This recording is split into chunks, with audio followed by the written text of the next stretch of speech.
My name is Gavin Evans, and this is my review of Split Fiction. And this review will have spoilers, so there's your warning. But let me tell you a story about this game, because I believe it came out last March. And I really wanted to play it, but you need two people. So I called one of my brothers and I was like, hey, if I buy this game, would you play it with me? And he said yes. So for a month and a bit, he would come over every now and again and we would play a little bit of it. But then he stopped. He didn't want to play the game anymore. And I'm like, what the hell? I bought it because you said you would play it with me. And it's not one of those games where I can just continue by myself. And then he was like, okay, I'll play with you after the summer. And then after the summer happened, and he still wouldn't play with me. So I was like, what do I do? What do I do? So I asked one of my other brothers, and he agreed to finish it with me. And I eventually finished the game almost a year later. But yeah. Anyways, this game, I feel like everybody loved it when it came out, but nobody talks about it anymore, which I find to be a real shame because I really dug it. The gameplay is just great. You've got lots of different kinds of combat, you've got lots of exploring, and you've got lots of puzzles. And I'm not the biggest puzzle guy, but I did enjoy the puzzles here. Some were really easy, but some you had to actually think about. And I love how this game just used the co-op throughout. You know, how you have to work together with the other player. And there were some real standout sections. Like, there's one moment near the end where you're like this two-headed snake, and one player controls one side, the other player controls the other side, and it just felt very unique and interesting. There was this one section where one player is making their way through all these different guns, cameras, and the other person has to knock those guns out for just a little bit.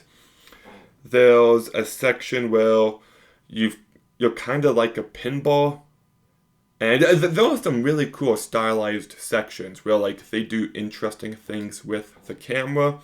I thought the boss fights were really fun, especially when one player would have one thing to do and the other player was like inside a robot and they had to do something else. Like I really thought that lots of attention to detail, lots of thought went into this game, and I could just feel the love and passion throughout. And the big element of this game is how it dips its toes into so many different genres, mainly sci-fi and fantasy. And the I do like that premise, but okay, some of the fantasy sections went on for too long. Like, there's one where you get a dragon egg, and then you get a small dragon, then the dragon grows a little bit, and then it becomes a huge dragon, and it's fine, but it did feel a little too long. And then the first fantasy section definitely went on for too long, so sometimes I wish areas were trimmed down just a bit. And I maybe wish we got a few more different genres in here. Like, it would have been cool to have a scary section or a western section, but I'm still very happy with what we got. Like, some of the sci-fi stuff here was so cool. Like, there's one where, like, a planet's about to blow up and there's all these shockwaves every now and again. There's one super early on where you're in a bike chase, and this was actually the best moment of the game. It was just unbelievably cool, and I was on cloud nine. I also like the one side quest where you're going through a storybook as it's being written, and I thought that was really creative. There's one section where you're a farting pig and you turn into sausage and you play as a thing of sausage. Like, it's really funny and inventive, and I just thought so many areas of this game really stood out. And yeah, I just had so much fun playing it.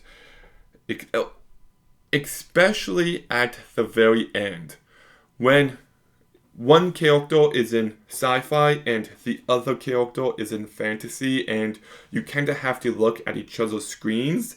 I thought that was really cool. And then you get the big boss fight where the screen, you can go into the other side, and one's still sci-fi and one's still fantasy, and like it's kind of moving, and I don't know. I thought all of that was just unbelievable. Like, the highs of this game are so freaking high, and I appreciate the ambition on display. But the story does kind of suck. Like, it has a decent enough foundation, but there's so many areas where the characters are talking about their trauma and how they need to open up and how they need to heal better. And all of this I could have done without. Like, some games I care about the story.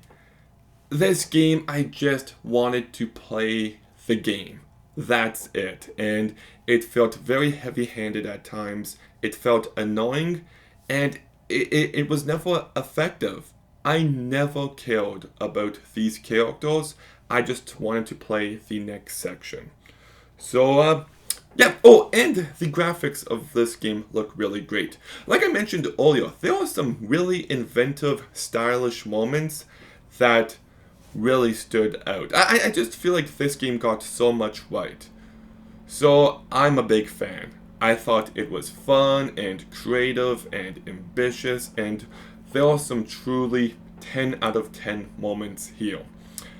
I wish there was a better balance between sci-fi and fantasy, and I could have done without the story, but I still love this game enough to give Split Fiction a 7.5 out of 10. Okay, have you played Split Fiction? Were you split on it? Let me know in the comments down below. Make sure you like, comment, subscribe. Stay tuned for more videos soon, and Gavin out.